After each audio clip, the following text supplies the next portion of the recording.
Ça fait des semaines, des mois, voire des années que tu n'arrives pas à signer en agence et tu as tout essayé. Et là, lorsque tu entends des personnes dire qu'elles ont réussi à signer en agence en 3 mois, tu éclates de rire et tu te dis mais vas-y, c'est impossible, qu'est-ce qu'elle raconte elle? Alors, est-ce vraiment impossible ou pas? Est-ce un mythe ou une réalité? Dans cette vidéo, je vais répondre à toutes les questions que tu te poses et te donner ma réponse d'expert. C'est vrai que le mannequinat est compétitif. Il y a beaucoup de personnes qui veulent signer en agence de mannequin, mais peu y arrivent. Alors quand on entend qu'on peut signer en agence de mannequin en seulement 3 mois, c'est normal qu'on se dise que ce n'est pas possible. En plus, les agences de mannequins reçoivent des milliers de candidatures chaque année. Donc dans ce contexte, il peut être difficile de sortir du lot et de se faire remarquer parmi cette masse de candidatures. C'est vrai que l'expérience, la connaissance du milieu du mannequinat sont des éléments clés pour réussir. Donc en tant que débutante, il peut être difficile de savoir comment postuler en agence. Qu'est-ce qu'il faut envoyer? Comment il faut l'envoyer? Est-ce qu'il faut se déplacer directement en agence ou pas? Est-ce qu'il faut y aller avec un book? En plus de ça, certaines filles ne savent pas quelle pose faire devant un objectif. Elles ne savent pas quelle pose les mettre en valeur. Elles ne voient pas leur potentiel.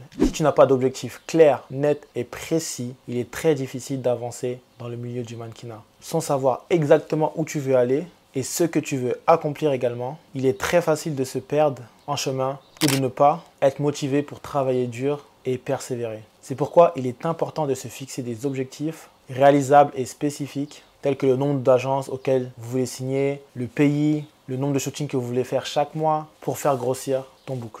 Avoir des objectifs clairs te permettra de te concentrer sur ce que tu veux obtenir et aussi de rester motivé, même lorsque les choses deviennent difficiles. Malheureusement, certaines filles se lancent dans le mannequinat sans mesurer toutes les conséquences que peuvent avoir le manque de professionnalisme. Beaucoup de filles arrivent en retard durant les shootings, arrivent en retard pour les rendez-vous agences, arrivent en retard pour les castings aussi, ou des fois même, elles ne se présentent même pas. Et ça peut donner une très mauvaise image et compromettre considérablement les chances de réussite. C'est très fréquent, mais beaucoup de filles négligent ça. Devenir mannequin demande beaucoup de travail, d'investissement personnel et de sacrifices. Certaines filles se lancent dans le milieu du mannequinat sans savoir réellement ce que cela implique et ne prennent pas leur carrière au sérieux. Cela nuit à leurs chances de réussite. Le professionnalisme implique aussi une connaissance de son propre corps. Les filles doivent savoir quelles sont leurs forces et leurs faiblesses, afin de mettre en avant leurs atouts durant un shooting ou durant un casting par exemple. Malheureusement, certaines filles ne connaissent pas assez leur corps, ne connaissent pas assez leur potentiel, ce qui peut nuire à leur image et leur faire perdre des opportunités.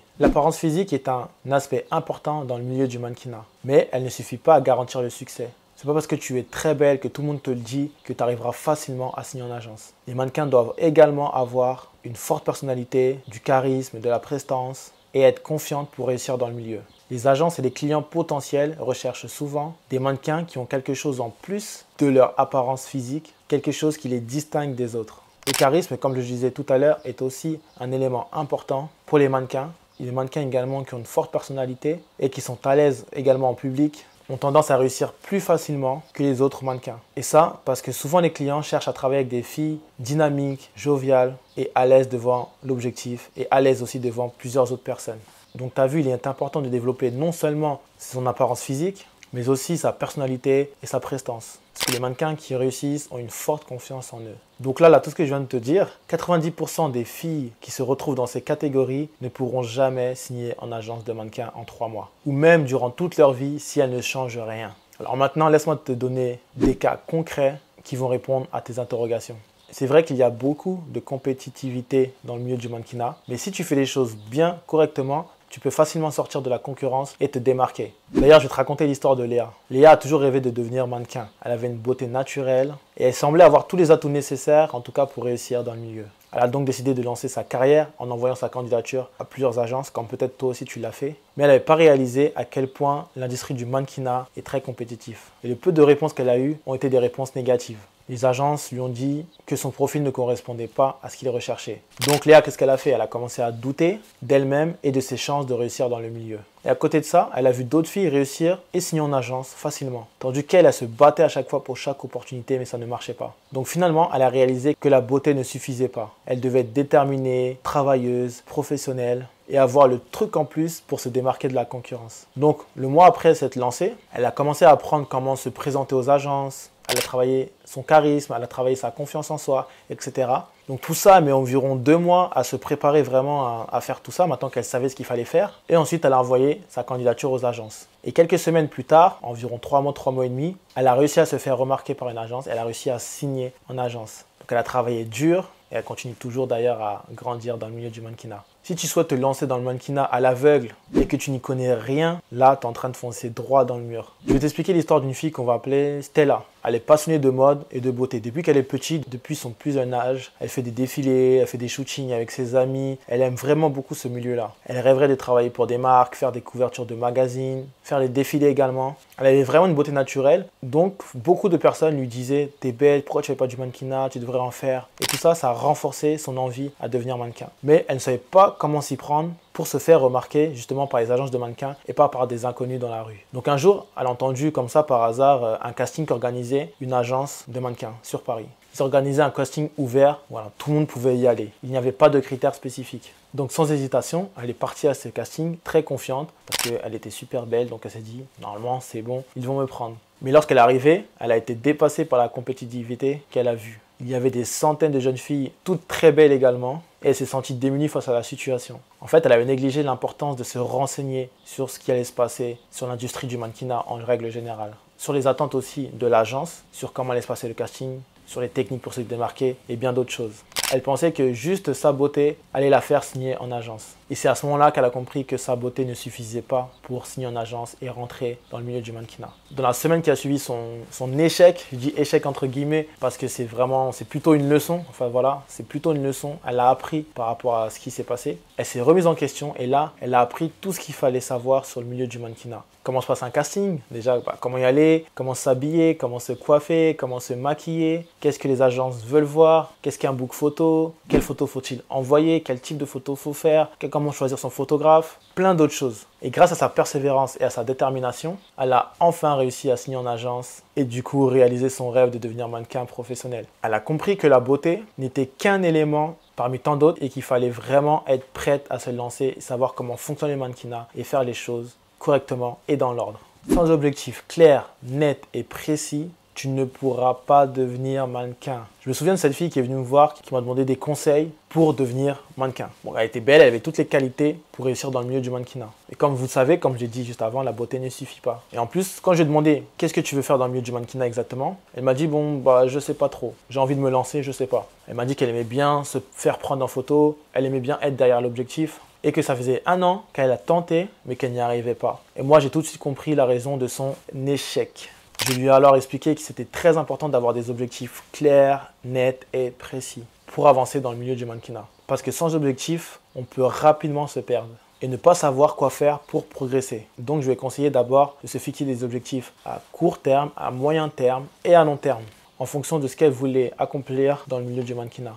Mais bon, elle a préféré que je l'accompagne directement dans cette démarche, donc c'est ce que j'ai fait. Donc on a travaillé ensemble et quelques mois plus tard, elle a pu signer son premier contrat en agence. Comme quoi, quand on a un objectif clair, net et précis, c'est plus facile de l'atteindre. Il y a des filles qui me contactent sur Instagram, qui ne me disent pas bonjour, qui m'envoient des photos comme ça sans rien, qui m'envoient des vidéos TikTok avec des filtres, etc.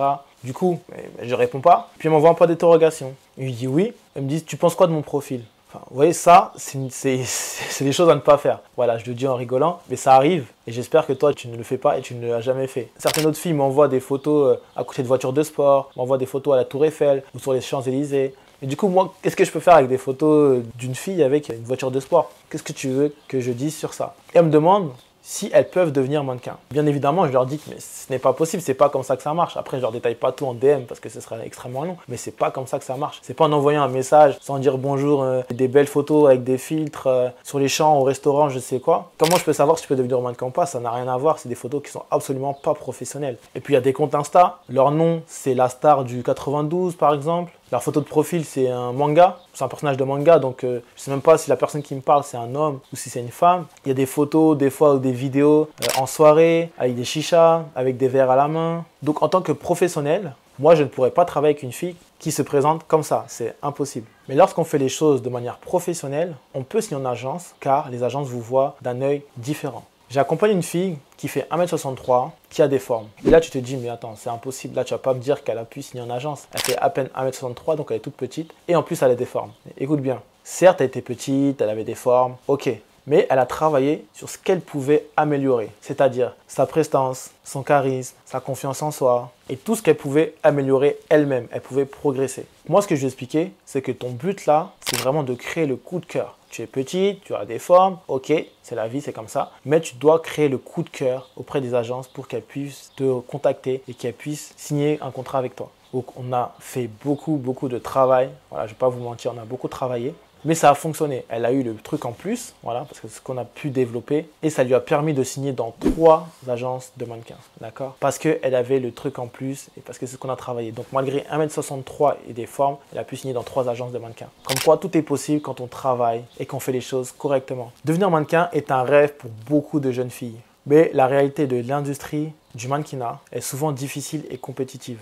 Mais selon moi, il est tout à fait possible de signer en agence en 3 mois et même moins, comme j'ai expliqué dans les exemples tout à l'heure, car des filles aussi que j'ai pu accompagner ont réussi à en signer en agence en 3 mois. Des fois, c'était un peu moins, des fois, c'était un peu plus, mais c'est tout à fait possible. Donc non, ce n'est pas un mythe, c'est la réalité. Mais pour cela, il est essentiel d'avoir déjà une bonne compréhension du milieu du mannequinat, comment ça fonctionne, que ce soit en France et également à l'étranger, une grande détermination et un objectif, ou plusieurs mêmes objectifs très clairs. En plus de ça, il est important de travailler sur sa confiance en soi, son professionnalisme, sa prestance et son élégance pour se démarquer des autres candidates. Donc si tu es prête à travailler dur, même très dur, à être persévérante et à suivre toutes les étapes pour réussir, il est tout à fait possible pour toi de réussir et de signer en agence en seulement 3 mois. Là, tu as les cartes en main, c'est à toi de jouer. Comme je l'ai expliqué, c'est tout à fait possible si tu t'en donnes les moyens. Merci à toi d'avoir regardé la vidéo, j'espère qu'elle t'a plu.